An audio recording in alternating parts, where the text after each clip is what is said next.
மனுஷன் சக்ஸஸ்ஃபுல்லாக இருக்கிறதுக்கு வந்து மோட்டிவேஷன், ஸ்கில்லு, டேலண்ட்டு, பணம் அப்படின்னு சொல்லிட்டு நிறைய விஷயம் இன்கிரீடியன்ஸ் வந்து இம்பார்ட்டண்ட்டாக இருக்கலாம். பட் அதோட ரொம்ப மோஸ்ட் இம்பார்ட்டன்ட் திங் எது அப்படின்னு பார்த்தீங்கன்னு வச்சுக்கோங்களேன், என்விரான்மெண்ட் அப்படின்ற ஒரு விஷயம் தான்.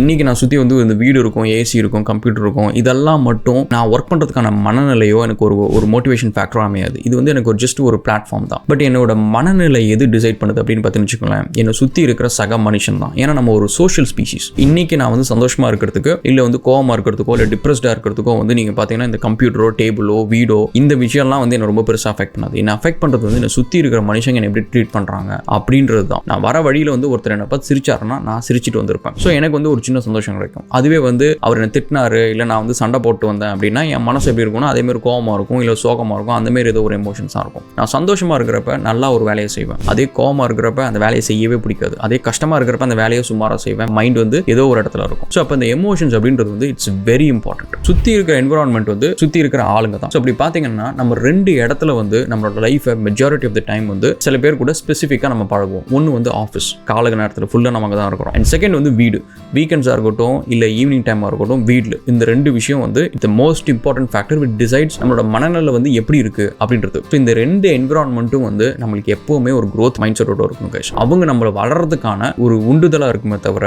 அவங்க நம்மளுக்கு டாக்ஸிக்காக ஒரு ஃப்ரிக்ஷன் கிரியேட் பண்ணக்கூடாது நம்மளோட க்ரோத்துக்கு. இப்போ வந்து இந்த இடத்த சூஸ் பண்ணுறதுக்கு ஃபார் எக்ஸாம்பிள் வந்து ஃபர்ஸ்ட் வந்து வேலை அப்படின்றப்ப எனக்கு ஹைக்கு கிடைக்குது அப்படின்னு சொல்லிட்டு மட்டும் போகாமல் எனக்கு ஒரு growth ஃபேக்டர் கிடைக்கிற ஒரு பிளாட்ஃபார்மாக இருக்குது. நான் அங்கே போனால் எனக்கு ஸ்கில் வளரும், நான் அங்கே போனால் பெருசாக அச்சீவ் பண்ணலாம், எனக்கு புதுசாக ஒரு ஆப்பர்ச்சுனிட்டி கிடைக்கும் அப்படின்ற மாதிரி ஒரு இடமா இருக்கணும். எஸ்பெஷலி ஒர்க்கை பொறுத்த வரைக்கும் இன்னைக்கு நான் வந்து ஒர்க்குக்கு போகிறேன், ஒரு பெருசாக ஒரு விஷயத்தை அச்சீவ் பண்ணுறேன், எல்லாரும் வந்து என்னை அப்ரிஷியேட் பண்ணுறாங்க, என் பாஸ் எனக்கு ஒரு இன்க்ரிமெண்ட் கொடுக்குறாரு. அதே மனுஷன் இன்னைக்கு நைட் வந்து நான் தூங்குறப்ப என் மைண்டில் என்ன இருக்கும், ஓகே இன்னைக்கு நான் வந்து எல்லாரும் என்ன அப்ரிஷியேட் பண்ணாங்க, செம்ம ஹாப்பி.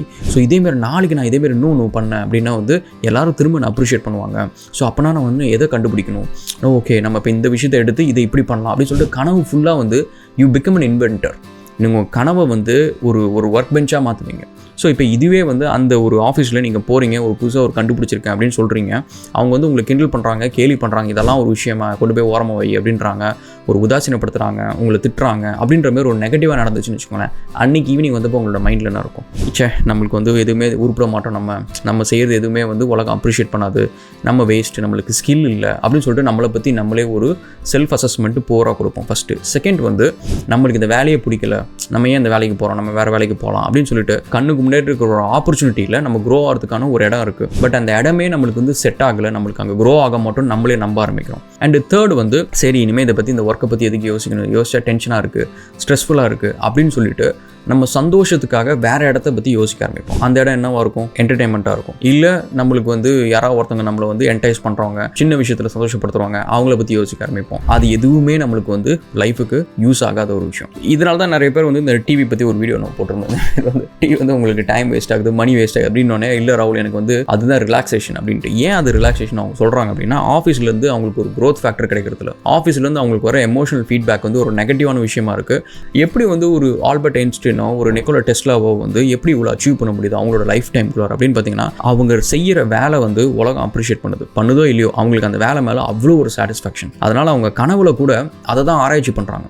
ஒரு விஷயத்தை வந்து ப்ராப்ளத்தை பகலில் சால்வ் பண்ண முடியாத ப்ராப்ளத்தை கனவுல வந்து அவங்க திரும்ப அதை பற்றி யோசிக்கிறாங்க, அதை சுற்றி கனவு காண்றாங்க. அப்போ அது ஒரு சொல்யூஷன் கிடைக்குது. குக் வித் கோமாளி பார்த்தா தான் எனக்கு என்டர்டைன்மெண்ட்டு, கிரிக்கெட் மேட்ச் பார்த்தா தான் எனக்கு ரிலாக்ஸேஷனு அப்படின்னு சொல்கிறவங்க வந்து அவங்களுக்கு இருக்க கரண்ட் என்விரான்மெண்ட் தான் அவங்களுக்கு டாக்ஸிக்காக இருக்குது. அவங்களுக்கு இருக்கிற என்விரான்மெண்ட் வந்து அவங்களுக்கு பிடிக்கல, அதில் அவங்களுக்கு ஒரு growth இல்லை, அதில் உங்களுக்கு ஒரு இன்ஸ்பிரேஷன் இல்லை. That's first thing guys. And second வந்து உங்கள் கூட லைஃப்பில் ரொம்ப தூரம் ட்ராவல் பண்ணுறவங்கள நீங்கள் have to choose it with extreme caution. Especially நீங்கள் வந்து பார்த்தீங்கன்னா உங்களுக்கு சுற்றி இருக்கிற ஃப்ரெண்ட்ஸாக இருக்கட்டும், பிஸ்னஸ் பார்ட்னர்ஸாக இருக்கட்டும், இவங்களை வந்து நீங்கள் சூஸ் பண்ணுறதுக்கு முன்னாடி வந்து ஓகே ஒரு பிஸ்னஸ் ஆரம்பிக்கலாம் அப்படின்னு சொல்லிட்டு அவசரமாக பண்ணாமல் அனலைஸ் தம். ஸோ அவங்க வந்து ஒரு பிரச்சனை அப்படின்னா ராகுல் நீ காமாரு யோசி அப்படின்னு சொல்கிறாங்களா, இல்லை வந்து பரபரன்ட்டு அவங்க சேர்ந்து கோவப்படுறாங்களா? உங்களோட பெஸ்ட் குவாலிட்டிஸை என்ஹான்ஸ் பண்ணுறதுக்கு ஒரு காம்ப்ளிமெண்ட் அவங்க இருக்கணும். புஷ் பண்ணக்கூடாது, ஒரு தப்பான டிசிஷன் எடுக்கிறதுக்கு புஷ் பண்ணுற ஒரு ஆளாக இருக்கக்கூடாது, குழப்பத்தில் கொண்டு போய் விடக்கூடாது, அந்த மாதிரி ஒரு விஷயம். அண்ட் நெக்ஸ்ட் வந்து உங்களோட லைஃப் பார்ட்னர், நான் கூட make it or break it அப்படின்றப்ப நான் சாதிக்க போகிறேன்னா இல்லை வந்து எதுவுமே இல்லாத ஒரு ஆளாக போகிறேன்னா அப்படின்றதுக்கு முடிவு பண்ணுறது வந்து கிட்டத்தட்ட வந்து உங்கள் லைஃப் பார்ட்னர் வந்து இட்ஸ் அ கீ. அவங்களை சூஸ் பண்ணுறது வந்து it's very very important. Especially வந்து நம்ம மிடில் கிளாஸில் நீங்கள் பார்த்தீங்கன்னு வச்சுக்கோங்க, நிறைய பேர் வந்து இந்த டீனேஜ் டைமில் வந்து உலகத்தில் இருக்கிற எல்லா மிருகமும் லவ் பண்ணும், மனுஷன் மட்டும்தான் டீனேஜ் முடிச்சு ஒரு 8 வருஷம் கழிச்சு லவ் பண்ணும். ஸோ அப்போ என்ன ஆகுதுன்னா இந்த 8 வருஷம் வந்து அவனுக்குள்ளார நேச்சுரலாக வர ஃபீலிங்ஸ் எல்லாத்தையும் அடக்கி வச்சிங்க அப்படின்னா அவன் டெஸ்பரேட்டாக இருப்பான். அவனுக்கு பொண்ணுக்கு இன்ஃபாக்சுவேஷனில் தான் சூஸ் பண்ணுவான். அதேமாரி அவனுக்கு ஏதோ ஒரு ஃப்ளக்சுவேஷன் மைண்ட் இருக்கும். அவன் வந்து இப்போ நீ சூஸ் பண்ணுற லைஃப் பார்ட்னரை நீ எதை வச்சு சூஸ் பண்ணன்னு கேட்டால் அந்த பொண்ணு க்யூட்டாக இருந்துச்சு, அழகாக பேசிடுச்சு, அந்த பொண்ணு அழகாக இருக்குது, அப்படி இருக்குது, இப்படி இருக்குது அப்படின்னு சொல்லிட்டு ஒரு எக்ஸ்டர்னலாக ஒரு சூப்பர்ஃபிஷியலாக ஒரு விஷயத்தை வச்சு தான் சூஸ் பண்ணுறோம். ஸோ இப்போ எதனால் நம்ம அதை பண்ணுறோம் அப்படின்னு பார்த்தீங்கன்னா, இந்த மிடில் கிளாஸில் வந்து நம்மளுக்கு இந்த ஒரு விஷயம்லாம் வந்து நீ பொண்ணை பார்க்கக்கூடாது, பொண்ணுகிட்ட பேசக்கூடாது, பொண்ணை லவ் பண்ண தப்பு, அதை பண்ண தப்பு, இது பண்ண தப்புன்னு சொல்லிட்டு நேச்சுரலாக வர ஃபீலிங்ஸ் எல்லாத்தையும் நான் க்ளோஸ் பண்ணி வச்சிருந்தா ஒரு காலத்தில் வந்து அது வெளியில் வர தான் செய்யும். அப்போ வரப்போ இந்த இன்ஃபாக்சுவேஷன் நம்ம சூஸ் பண்ணுறோம். இப்போ இன்ஃபாக்சுவேஷன் சூஸ் பண்ணுற சாய்ஸ் வந்து எல்லா நேரமும் கரெக்டாக போய் முடியாது. லக்கீலி உங்களுக்கு முடிஞ்சிச்சுன்னா ஓகே, பட் முடியலன்னா என்ன ஆகும்? அந்த பொண்ணு வந்து ஒரு கான்ஸ்டண்ட்டாக ஒரு ரியலிஸ்டிக்காக ஒரு வேர்ல்டு என்ன நடக்குன்றது தெரியாமல் உங்கள்கிட்ட டிமாண்ட் பண்ணும். நீங்கள் அதை பூர்த்தி பண்ணலன்னா அது உங்களை நிம்மதியாக விடாது. அது நிம்மதியாக உங்களை விடலன்னா நீங்கள் நிம்மதியாக இல்லைன்னா வேலையை ஒழுங்காக செய்ய முடியாது.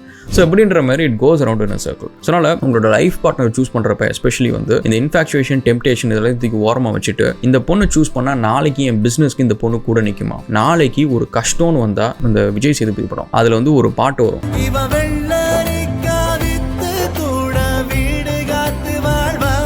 ஸோ அந்த மாரி வந்து ஒரு பொண்ணு நீங்கள் சூஸ் பண்ணுறது வந்து நாளைக்கு ஒரு பிரச்சனை அப்படின்னா அந்த பிரச்சனையை இறங்கி அதை சால்வ் பண்ணுமே தவிர கூட சேர்ந்து வந்து அவன் பாரு லைஃப் நல்லா இருக்கான், நீ உருப்படாமல் போயிட்ட, உன்னை கூட சேர்ந்தா என் லைஃப் நல்லா இல்லாமல் போயிடுச்சு அப்படின்னு சொல்லி கத்துறதுனால அந்த லைஃப் மாற போகிறதில்ல. இன்றைக்கி வந்து மிடில் கிளாஸில் ஒரு புருஷன் பொண்டாட்டி சண்டை போடுறது வந்து இட்ஸ் உலகத்திலே இருக்கிற முட்டாள்தனமான ஒரு விஷயம்.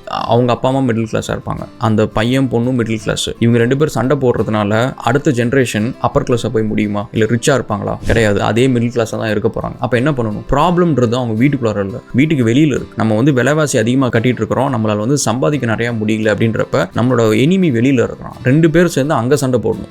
2 பேருக்குள்ள சண்டை போட்டுட்டு இருந்தால் எங்கே முன்னேற முடியும்? அவங்க கூட தோளுக்கு தோல் நின்று சண்டை போட்டு லைஃப்பில் பெருசாக அச்சீவ் பண்ணுறதுக்கு ஹெல்ப் பண்ணுவாங்களா அப்படின்னு சொல்லி பாருங்கள். அதுக்கு அவங்க ரியாலிட்டி தெரிஞ்சவங்களா இருக்கணும். அதுக்கு வந்து லைஃப்பில் பெருசாக அச்சீவ் பண்ணணுன்ற ஆம்பிஷன் இருக்கிறவங்களா இருக்கணும். உனக்கும் ஆசை இருக்குது, எனக்கும் ஆசை இருக்குது, நம்ம பெருசாக ஆசைப்படுவோம். சின்னதாக வந்து வீட்டுக்குள்ளார வந்து இன்னைக்கு ஒரு சின்னதாக அழகாக சோஃபா போட்டு நான் பணக்காரன் காட்டிக்கிறதுக்கு பதிலாக நாளைக்கு நிஜ பணக்காரன் ஆகிட்டு போவோம் அப்படின்ற மாதிரி தான் கோல் இருக்கணும். நெக்ஸ்ட் வந்து ஒரு வீடியோவில் வந்து இந்த டாடிஸ் லிட்டில் பிரின்சஸ் பற்றி ஒரு வீடியோ போடுவோம். Will catch up again another video guys and thank you so much. Cheers.